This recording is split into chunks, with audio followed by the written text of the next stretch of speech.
kembali lagi di podcast Ngasep, ngobrol asik seputar pemilu. Dengan saya Adinda Olel Fareta yang akan menemani kalian di episode kali ini. Nah, kali ini kita kedatangan narasumber nih yang keren banget nih, yang akan memberikan insight-insight menarik bagi kita semua nih. Di samping saya sudah ada Bapak Mauludin Taufik, selaku Ketua Bawaslu Kota Magelang. Halo Pak, apa kabar? Halo juga Mbak Aul. Kabar baik, Mbak Aul? Alhamdulillah baik ya Pak. Oke Pak, pada episode kali ini kita akan membahas mengenai apa aja sih Pak tugas-tugas dari Bawaslu itu, karena Bawaslu kan identik ya Pak dengan pemilu. Nah, dalam pemilu tuh Bawaslu kan banyak banget Pak disorotnya pada saat pemilu kan. Nah, kalau tidak pada masa pemilu tuh Bawaslu tuh ngapain aja sih Pak? Seperti itu. Kita akan mengulik tentang tugas-tugas Bawaslu seperti itu Pak. Boleh Mbak. Halo, monggo. Nah, untuk pertanyaan pemanas saya Pak, kita kayak ada yang general gitu ya. juga ini. Iya Pak, biar kayak semakin semangat Pak. Ya, mungkin Bapak bisa menjelaskan terlebih dahulu Pak, Bawaslu itu instansi tentang apa sih Pak? Mungkin sobat-sobat Bawaslu tuh ada yang belum tahu ataupun ada yang lupa-lupa ingat gitu Pak. Boleh dijelasin secara singkat Pak? Sebetulnya udah tahu Mbak Aul Bawaslu itu apa, tapi nggak apa-apa di kesempatan kali ini kita menjelaskan apa itu Bawaslu. Sesuai dengan singkatannya Bawaslu, Badan Pengawas Pemilihan Umum. Jadi kami itu mempunyai tugas dan fungsi serta kewenangan untuk melakukan pencegahan, pengawasan, dan penindakan di dalam tahapan pemilu ataupun pilkada. Jadi tugas itu yang kemudian menjadi korbisnya dari Bawaslu itu sendiri. Tapi apapun itu di tengah-tengah tahapan pemilu itu Bawaslu selalu hadir, karena Bawaslu itu mempunyai tugas pokok yaitu mengawasi terkait dengan tahapan pemilu itu sendiri. Nah, siapa saja yang diawasi ya, yang salah satunya adalah di tahapannya itu sendiri yang diawasi ada penyelenggara pemilu, dalam hal ini KPU. Yang diawasi ada peserta pemilu ataupun pilkada, kan begitu.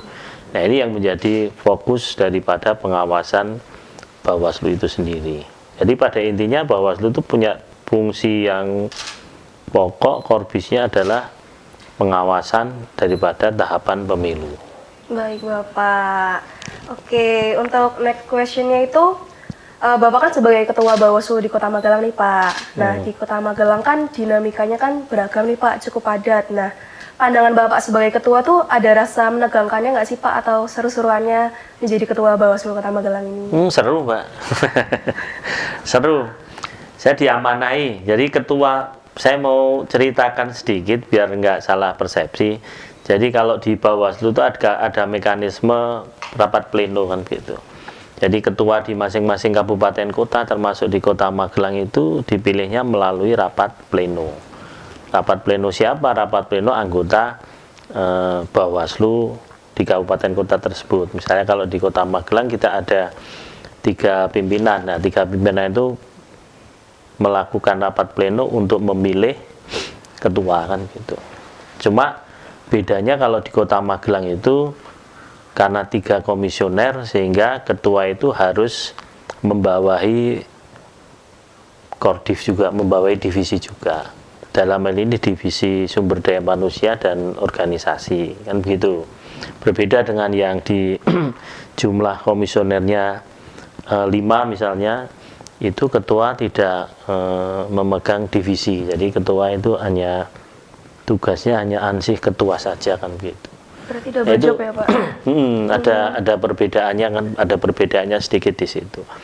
Kemudian kalau ditanya ya jadi ketua Bawaslu ataupun pimpinan di Bawaslu itu ngeri-ngeri sedap juga, kan gitu. Apalagi ketika tahapan pemilu sudah berjalan, gitu. Kan banyak hal tuh yang harus diawasi, khususnya ini ya, yang paling pengalaman saya yang paling kalau Mbak Aul tadi dibilang menegangkan itu masa-masa kampanye misalnya. Di tahapan kampanye itu menegangkan juga, kan gitu. Nah di situ memang banyak sekali gesekannya kan gitu. Karena kampanye itu kan pada dasarnya kan untuk memperkenalkan diri kan gitu, mencitra dirikan kepada masyarakat peserta pemilu itu. Nah cara-cara mencitra dirikan ini sebetulnya kan sudah diatur di dalam undang-undang, di dalam peraturan Bawaslu. Nah tetapi ya, banyak hal yang kemudian yang bikin menegangkan itu ada dilanggar biasanya begitu. Nah kemudian kita mendapat protes dan seterusnya karena kita harus menegakkan yang sudah dilanggar tersebut. Kita mendapatkan protes dari peserta pemilu, nah dan seterusnya. Nah ini yang dari sekian banyak tahapan itu tahapan yang bisa dikatakan ngeri-ngeri sedap ya di tahapan kampanye, karena memang di tahapan kampanye itulah sebetulnya tahapan yang paling seru di antara 11 tahapan yang ada di di pemilu ataupun pemilihan.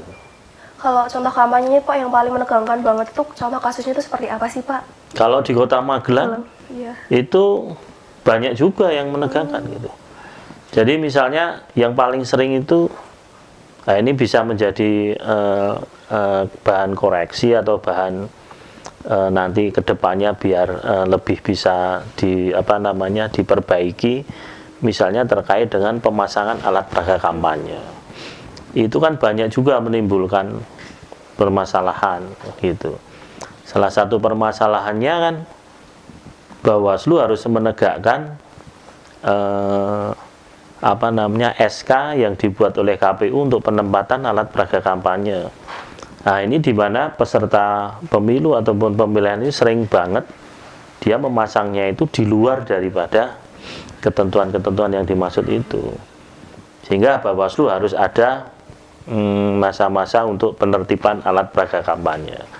Nah di masa-masa penertiban itu makanya saya bilang ini ngeri-ngeri sedap. Kita kan banyak mendapatkan protes, banyak mendapatkan yang orang kira-kira ngapain toh masang di sini nggak boleh kan, atau mereka pura-pura nggak tahu dan ataupun memang nggak tahu. Ini yang campur baur kadang-kadang kan begitu. Nah ini sering kali mendatangi Bawaslu.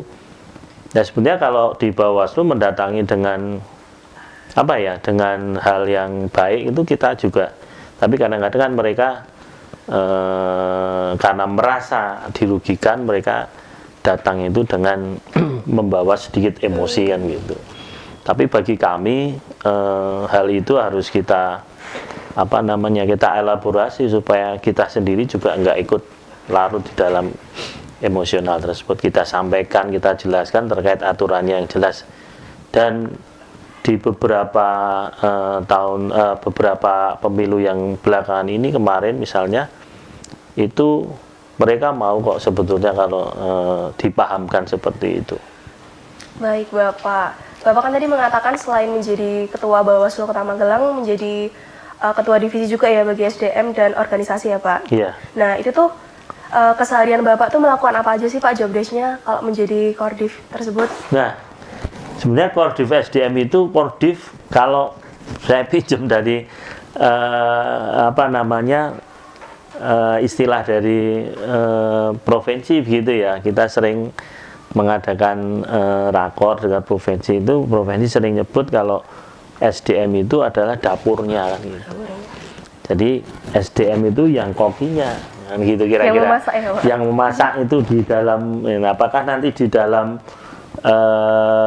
organisasi tersebut di kabupaten kota itu bisa baik dalam arti kata semuanya itu bisa, misalnya dari sisi administrasi, dari sisi kepegawaiannya, dari sisi keuangannya dan seterusnya, itu bisa berjalan dengan baik.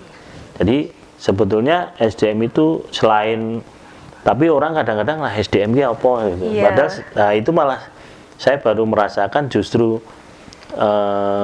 pekerjaannya itu nggak ada berhentinya kan gitu. Walaupun di sekarang ini di masa non tahapan gitu, tapi nggak ada berhentinya karena memang dia harus menjadi koki di dalam, menjadi dirijen di dalamnya itu, supaya kantor tersebut misalnya sekarang nih non tahapan kan dituntut juga Bawaslu di kabupaten kota di tempat kami itu untuk selalu melakukan inovasi kan gitu.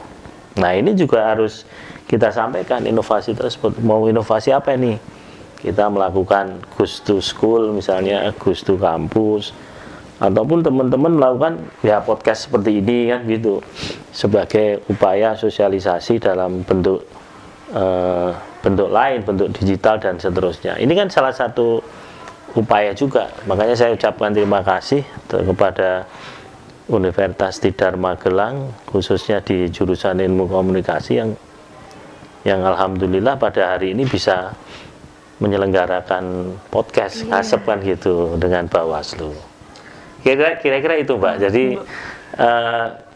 SDM itu enggak apa ya, enggak teknis begitu ya seperti divisi yang lain. Ini divisinya itu kayaknya ya banyak banget yang harus dan banyaknya itu enggak teknis, banyak misalnya di keuangan, di perencanaan, di kepegawaiannya dan seterusnya kan gitu. Urusan-urusan yang begitulah betul.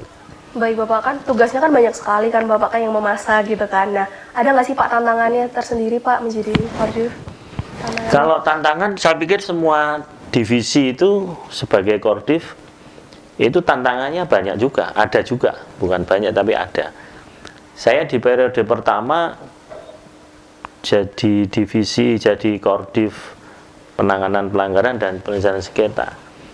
Tantangannya juga ada juga. Jadi ketika tahapan mungkin tantangan itu baru muncul ya begitu, muncul benar-benar nyata kan gitu di situ.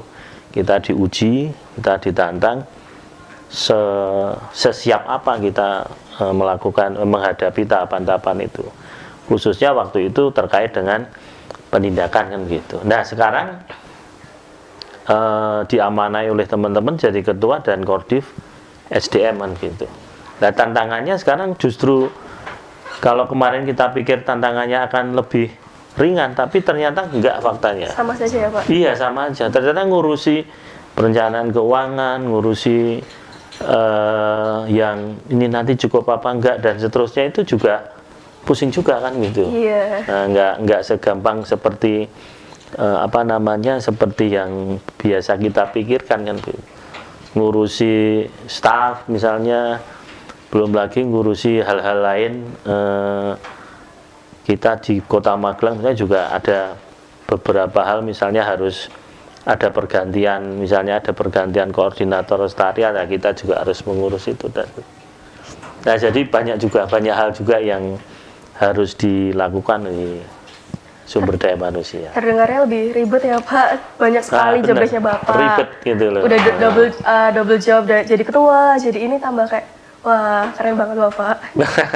Enggak, ini bukan keren, tapi ini tuntutan kan gitu. Iya. Bukan masalah keren, tapi ya gimana lagi, karena pengennya kan kota Magelang sama dengan misalnya teman-teman di kabupaten kota lain kompetensinya 5 kan gitu, tapi di aturan memang kita cukup 3 lah. Ketika 3 ini saya pikir bukan hanya di SDM, saya pikir semua teman-teman Kordif yang lain itu juga mengalami hal yang sama, karena satu orang harus mengampu beberapa divisi gitu Mbak. Baik Bapak, barusan kan pandangan Bapak menjadi Ketua Bawaslu Kota Magelang, menjadi Koordinator Divisi juga nih Pak. Nah, untuk next question-nya itu sekarang kan Bawaslu kan sekarang kan bukan lagi masa pemilu ya Pak. Ya, nah, tahapan pemilu. Iya, masa tahapan ya Pak. Nah, Bawaslu tuh ngapain aja sih Pak setelah musim rame-rame itu selesai? Masih tetap kerja atau seperti libur panjang itu Pak? Ya yang pasti itu ya tetap kerja Mbak, yang pasti. Memang pekerjaannya berbeda. Kalau pas tahapan itu kita dalam tanda kutipnya, kita jelas pekerjaannya gitu dalam tanda kutip. Tapi kalau ketika pas tidak ada tahapan, itu kalau bagi saya pribadi itu malah justru ini yang sulit. Sulit itu artinya sulit itu kita harus benar-benar mengeluarkan kemampuan kita, memikirkan kita harus bagaimana di masa-masa non tahapan kan gitu. Karena perintahnya, instruksinya itu kita nggak boleh diam. Kita tetap harus membumikan pemilu kan gitu. Harus membumikan pemilihan.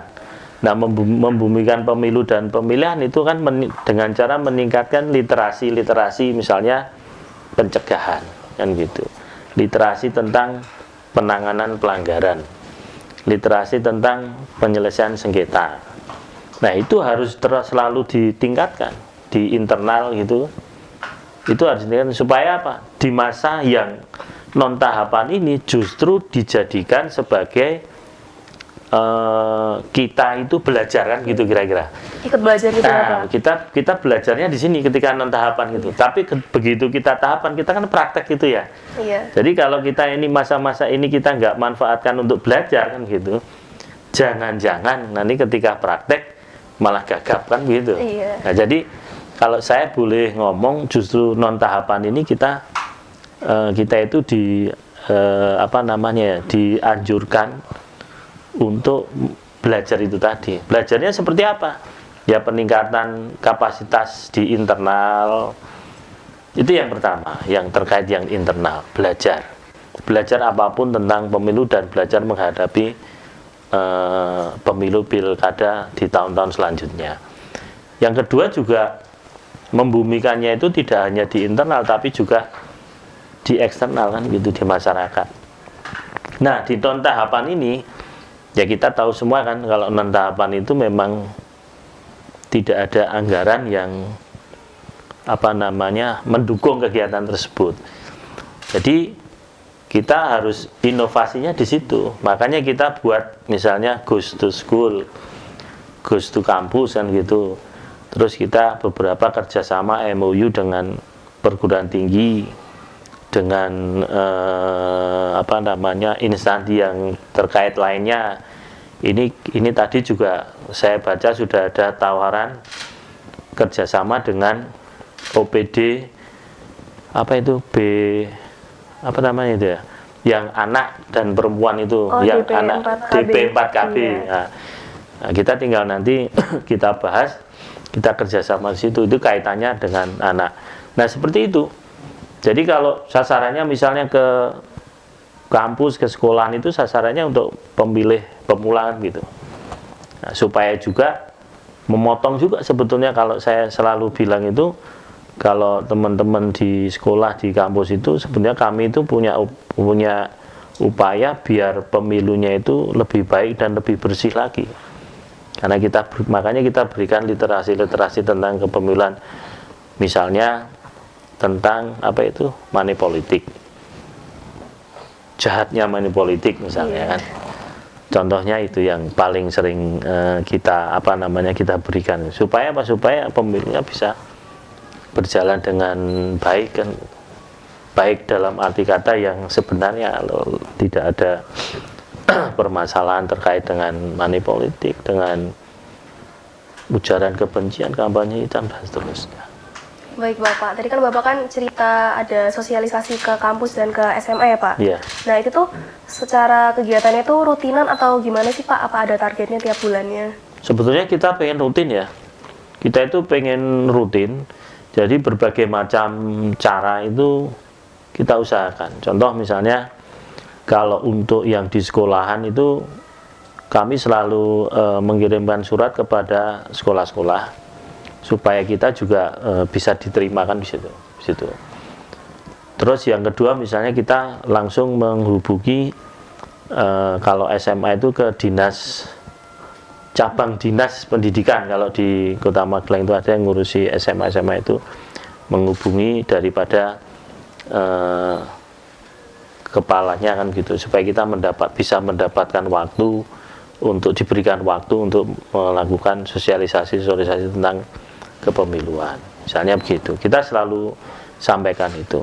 Terus di kampus-kampus kita juga berusaha untuk kemudian menghubungi kampus. Kayak kemarin kita menghubungi salah satu jurusan dan ternyata mau juga dosen pada waktu itu untuk memberikan jamnya untuk teman-teman mahasiswa yang pada waktu itu sedang akan melakukan pembelajaran kan gitu. Nah, terobosan-terobosan itu, selain itu juga sebetulnya di masyarakat itu kami juga sering atau pernah ke organisasi-organisasi masyarakat gitu. Pengennya juga bisa merambah yang lebih ke bawah lagi, misalnya di tingkat RT RW. Nah, itu kita sedang coba coba istilahnya itu dalami lagi. Apakah nanti kita bisa masuk di RT RW ketika mereka melakukan RT RW kan setiap bulan kan ada pertemuan gitu ya. Kita mau memanfaatkan itu untuk untuk membumikan pemilu supaya masyarakat itu sebetulnya pemilu itu bisa berjalan dengan baik dan tidak baik itu apakah karena masyarakatnya tidak tahu atau memang masyarakatnya tahu tapi ndablek kan gitu. Seperti bodo amat Kira-kira gitu. Kita pengennya kan, ini haknya masyarakat supaya masyarakat tuh dalam menentukan wakil dan pimpinannya itu memang benar-benar benar-benar dilandasi oleh hal-hal yang baik kan gitu. Kalau boleh tahu, Bawaslu Go to School-nya sama Gospel Kampusnya udah kemana aja sih, Pak? Oh, yang pasti di Universitas Tidar ini itu sudah beberapa kali ya kan. Beberapa kali, bahkan kita juga beberapa kali juga diundang untuk menjadi narasumber di organisasi organisasi intranya kayak di BEM kayak di itu beberapa kali ada undangan seperti itu juga. Terus kemudian di kampus yang lain misalnya itu juga kita sudah lakukan, misalnya kita masuk ketika acara apa kemarin itu ya, orientasi itu loh, kayak orientasi ospek kayak ospek gitu, kita masuk di salah satu perguruan tinggi juga di Kota Magelang, itu juga kita diberikan waktu untuk memberikan memberikan literasi terkait dengan kepemiluan itu sendiri. Nah, ini kita syukuri juga kalau memang sekarang itu banyak dari kampus juga banyak membutuhkan pencerahan-pencerahan seperti itu, kita akan bisa melakukan diskusi bersama terkait dengan itu. Nah, ini masih terus berjalan, Mbak Aul. Jadi kita nggak berhenti di situ. Mungkin nanti dengan teman-teman Universitas Tidar tapi di jurusan lain atau seperti apa, ini kita usahakan terus kan itu. Baik, Bapak. Saya kepo, Pak. Kenapa sih kalau Go to School itu harus ke SMA gitu, Pak? Kenapa nggak mahasiswa aja, Pak? Dalam sosialisasinya Saya itu, tadi Pak. sudah sampaikan, Mbak Aul, kalau pemilih pemula itu kan Mbak Aul tahu kan, kalau memilih itu dia punya hak pilih itu umurnya sudah 17 tahun kan gitu. Di SMA itu kan kalau hitung-hitungannya itu kalau sudah kelas 2 atau kelas 3 SMA, kalau sekarang kelas berapa ya? Kelas 2, kelas 3 itu. Kelas 8 dan kelas 9 ya? 11, 12 itu ya. kan kebanyakan dia sudah mulai menginjak umur 17 tahun nih. Kalau dia nggak dikasih literasi kepemiluan terkait yang benar-benar ini, yang baik-baik, yang pemilu itu memang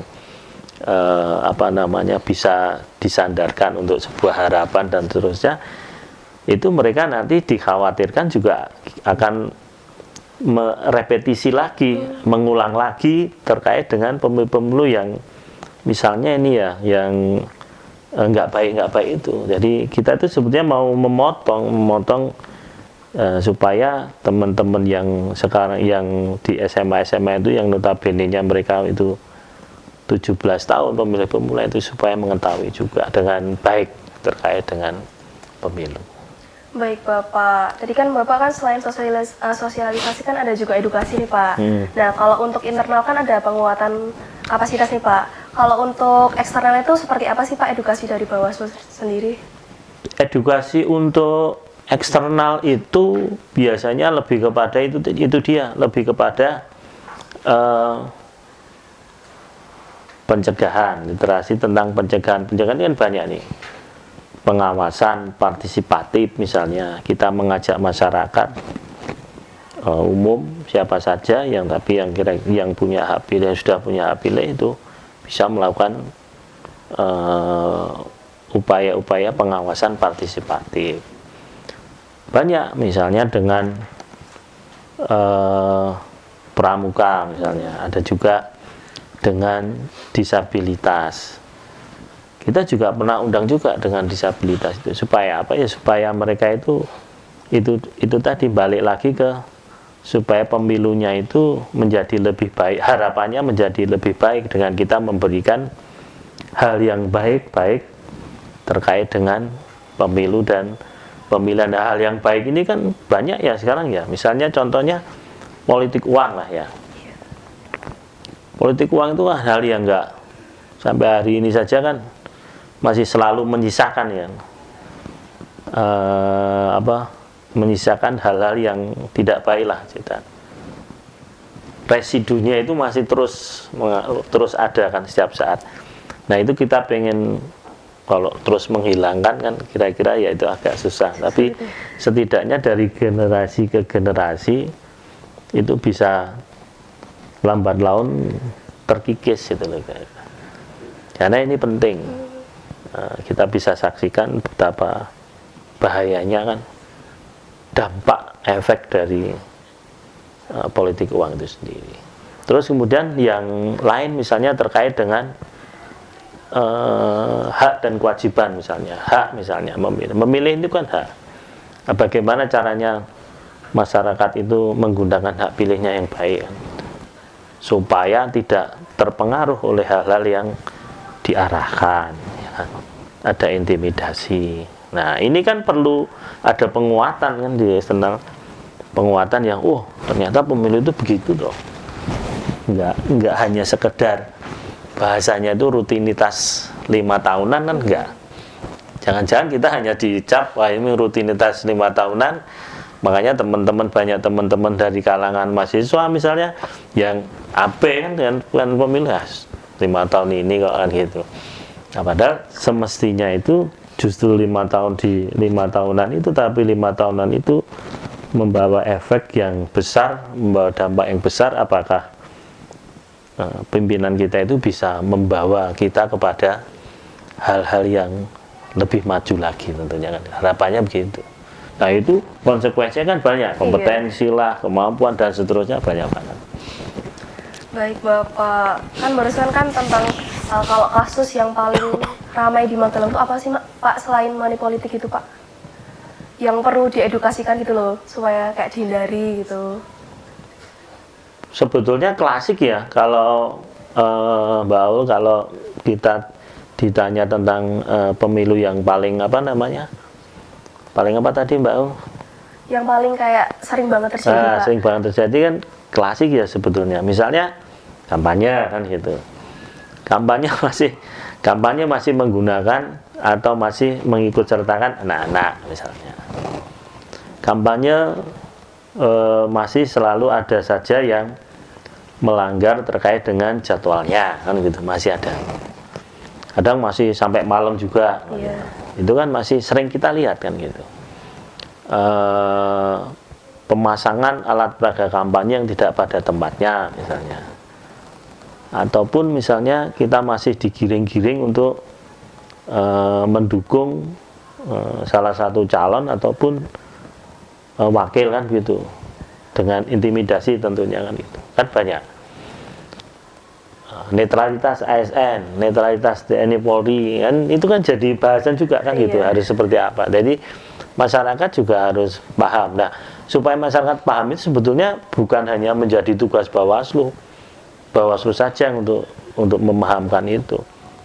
Kalau hanya Bawaslu, saya pikir Bawaslu itu nggak punya amunisi untuk melakukan itu semuanya gitu. Nah makanya di Bawaslu itu dibuat jejaring kan gitu. Kita itu inklusif kan gitu. Jaring dengan stakeholder, dengan mitra kan gitu. Baru-baru ini kan kita punya penguatan kelembagaan dengan mitra. Nah, harapannya mitra itu juga akan menularkan hal-hal baik terkait dengan kepemiluan itu. Nah itu yang yang menjadi menurut saya yang itu tadi menjadi ramai atau menjadi yang paling gereng kan begitu Iya. kan. Ketika di apa itu yang paling ramai ya menurutku ketika kampanye dan ketika masa pungut hitung itu tadi, pencoblosan. Nah itu memang paling krusial, sehingga sangat krusialnya sehingga di masa-masa tenang dan masa-masa pencoblosan itu bahkan Bawaslu itu membuka laporan selama 24 jam kan gitu, berbeda dengan di masa-masa tahapan yang lainnya. Kalau selain edukasi dan sosialisasi penguatan kapasitas juga Pak, selain itu tuh apa aja sih? Selain itu yang tugas Bawaslu ketika non tahapan itu Pak, selain itu?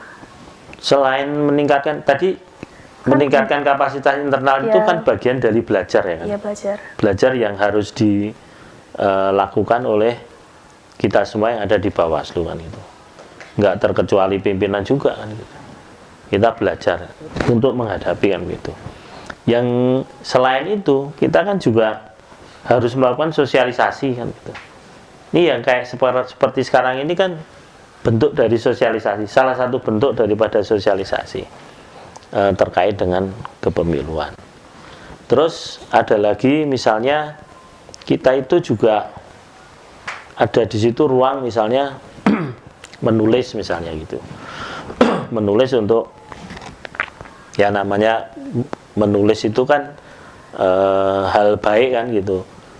Kalau kita nggak menulis itu, kalau kita nggak pernah menulis, kalau kita meninggal kira-kira gitu mati, nggak ada peninggalannya, nggak ada sejarahnya.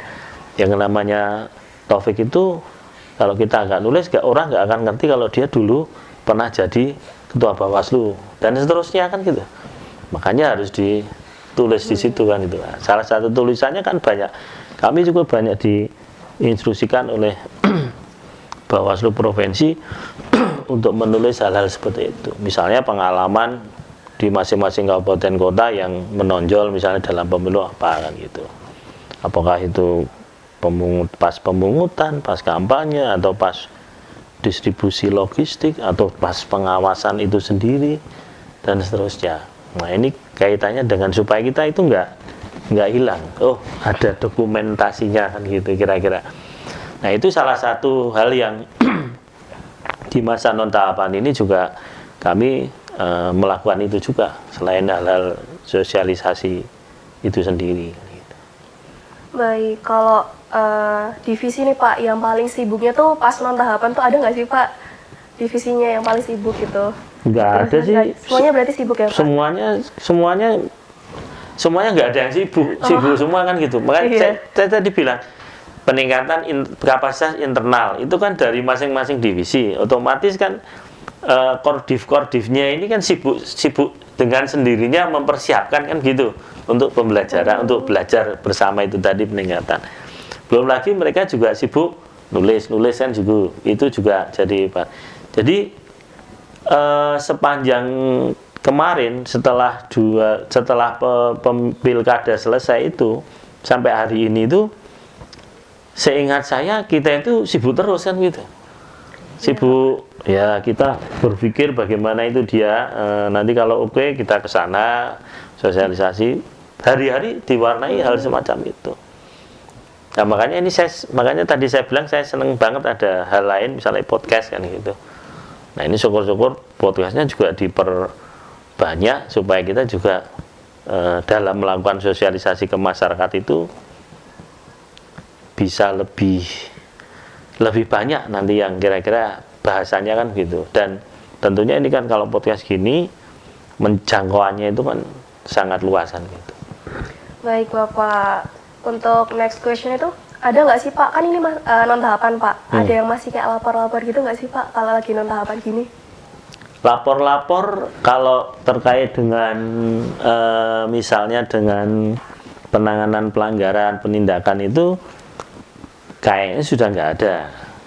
Tapi kalau kita buka posko, nah misalnya nih, kita kan hari ini sedang sibuk-sibuknya terkait dengan PDPB, daftar pemilih berkelanjutan kan gitu.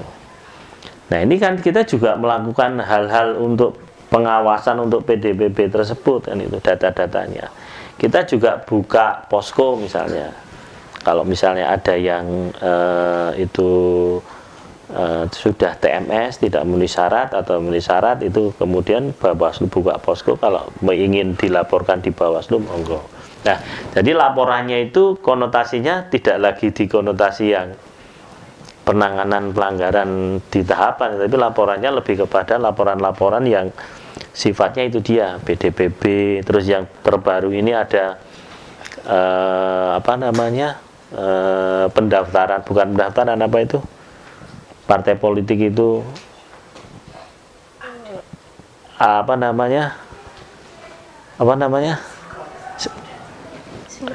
bukan sinkronisasi, tapi ini loh apa jenenge, update. Nah, gampangannya update untuk partai politik itu sendiri. Itu juga memerlukan pengawasan kan begitu. Apakah partai politik itu sendiri itu sudah berganti pengurus, berganti ketua dan seterusnya. Nah, itu kegiatan-kegiatan yang dilakukan ketika non tahapan tapi masih menyisakan itu.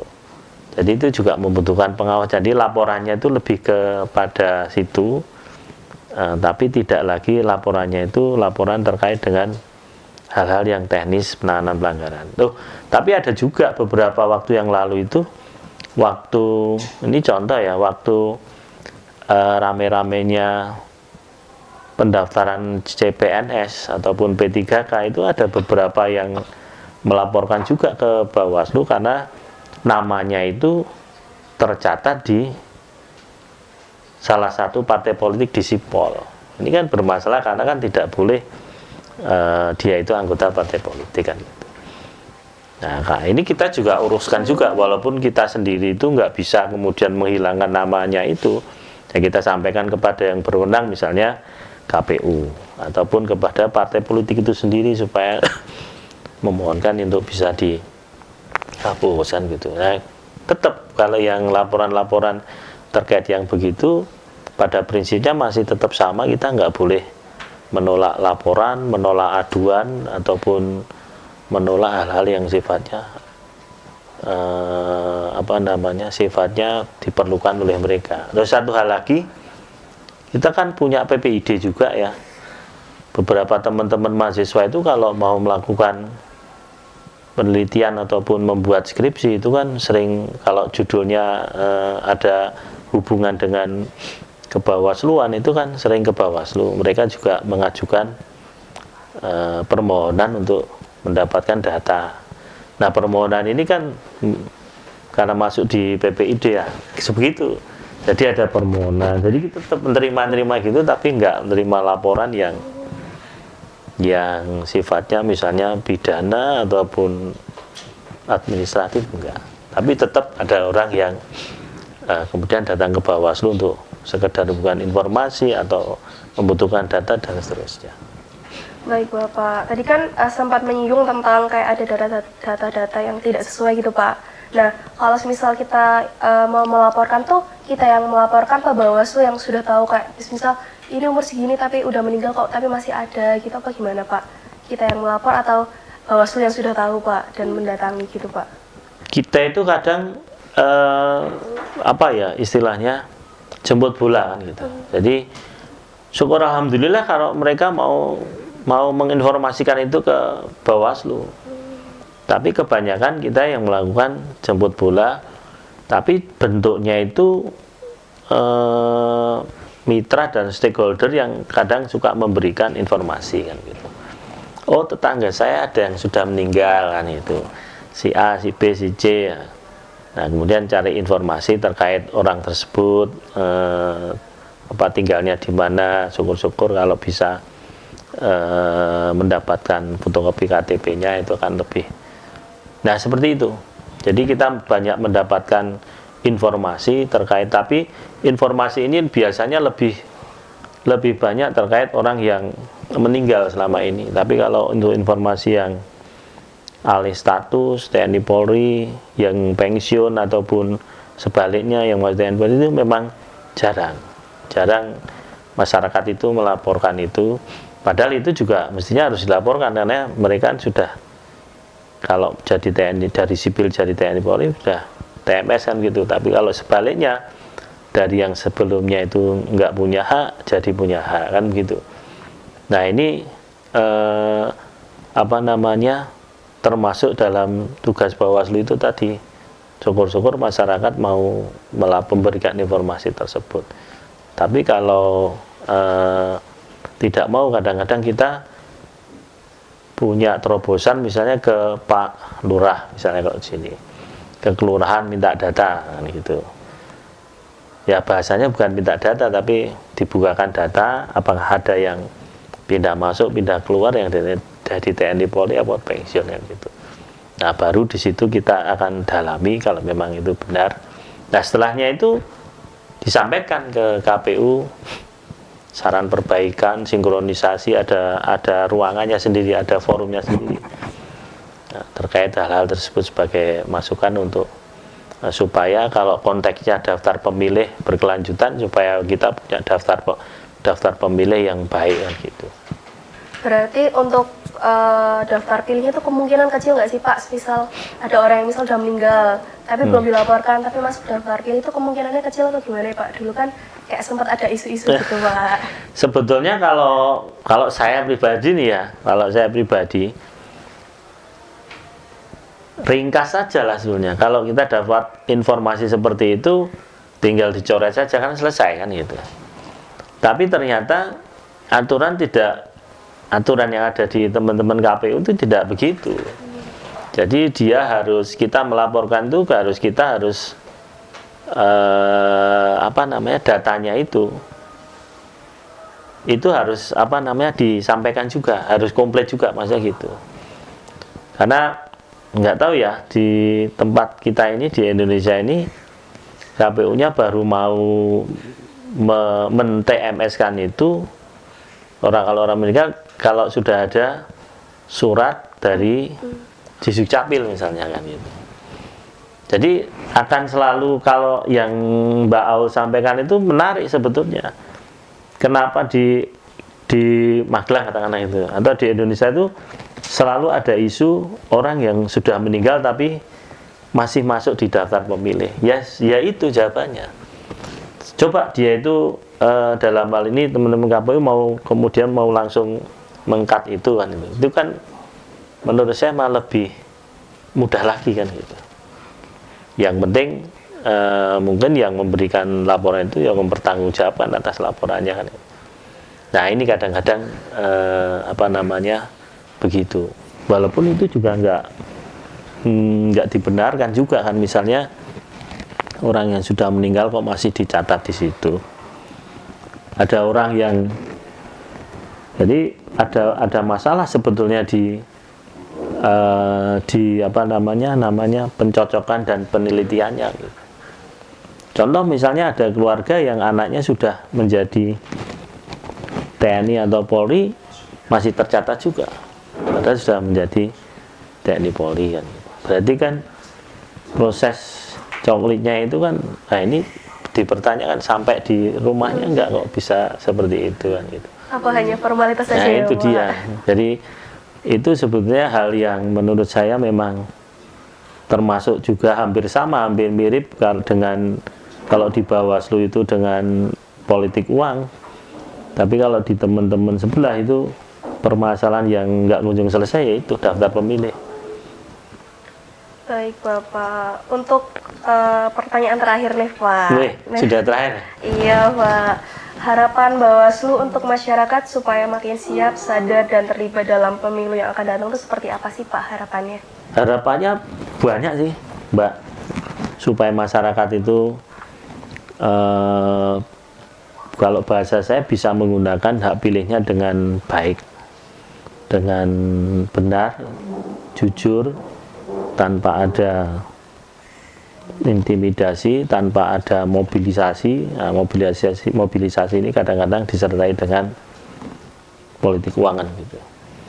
Jadi kalau masyarakatnya itu pengennya itu punya masyarakat itu mengerti juga tentang pemilu. pemilu itu sebetulnya sejatinya itu apa toh gitu. Nah, nanti kalau sudah dari sana itu mengetahui, harapannya lagi itu mereka sudah tidak mau lagi melakukan hal-hal yang tidak baik. Karena banyaklah literasi yang mengatakan bahwasanya politik uang nggak ada gunanya, politik uang efeknya juga banyak dan seterusnya kan gitu, banyak juga. Tapi kita nggak bisa menyamakan masyarakat juga di negara kita ini. Ada masyarakat yang memang secara cepat bisa mengetahui, ada juga yang tidak. Nah, itu dipengaruhi oleh biasanya yang paling menonjol itu faktor ekonomi, kan gitu. Faktor ekonominya itu kalau orang diiming-imingi 100.000, tapi dia memang orang yang mohon maaf nggak ada pekerjaan, ya pasti mau lah menerima uang 100.000. Siapa yang nggak mau? Kan Daripada gitu. tidak mendapat uang ya Pak. Dia mikirnya kan ya seenak itu aja kan gitu. Nggak memikirkan aku nek noblos iki itu nanti seperti ini, enggak, dia nggak mikir kayak gitu. Tapi nah, ini PR sebetulnya, PR di negara kita itu yang jumlah penduduknya itu banyak, ya kita nggak usah levelnya Indonesia lah. Kota Magelang misalnya jumlah penduduknya juga banyak dan beragam juga. Saya pernah ditanyai waktu itu oleh salah satu mantan rektor universitas di Semarang sana, ketika berkunjung di Bawaslu itu, ketika saya ngomong kalau kita itu ada kegiatan misalnya rutin Goes to Campus misalnya, nah misalnya kegiatan itu untuk apa katanya? Ya salah satunya itu untuk memotong mata rantai politik uang. Dia jawab, ada data nggak Pak Taufik terkait dengan kalau mahasiswa itu juga nggak mau dikasih uangan gitu? Kan selama ini belum ada penelitiannya kan gitu. Nah, ini yang harus harus dipahamkan. Selevel mahasiswa saja masih, kalau misalnya masih ada yang terima kan berarti kan kita bisa melihat kalau masyarakat yang lain, masyarakat yang yang masih ada yang informasinya masih terlambat dan seterusnya, apakah ini juga akan. Nah, itu harapannya supaya masyarakat juga semakin paham. Saya yakin semakin paham karena masyarakat sekarang juga familiar dengan teknologi informasi, dengan handphone dan seterusnya. Ya mudah-mudahan handphone dan seterusnya ini digunakan untuk hal yang kebaikan kan gitu. Tapi kalau mereka mau menginformasi dan seterusnya itu yang hal-hal yang tidak baik juga ada di situ. Nah, sebenarnya tantangannya jadi banyak ya. Tantangannya kalau kita bahas lanjut diteruskan itu nggak koyo-koyo, ini nggak akan selesai satu hari kan gitu. Banyak. Nah, harapannya itu sih, harapannya masyarakat supaya sadar kalau pemilu itu bicara tentang masa depan, itu saja. Baik Bapak, mungkin Bapak bisa ngasih nih kepada sobat Bawaslu ini agar kayak kata-kata gitu Pak, agar menghindari seperti money politik atau apapun itu Pak, bisa pesan-pesannya supaya apa gitu. Apa ya kata-katanya? Gitu,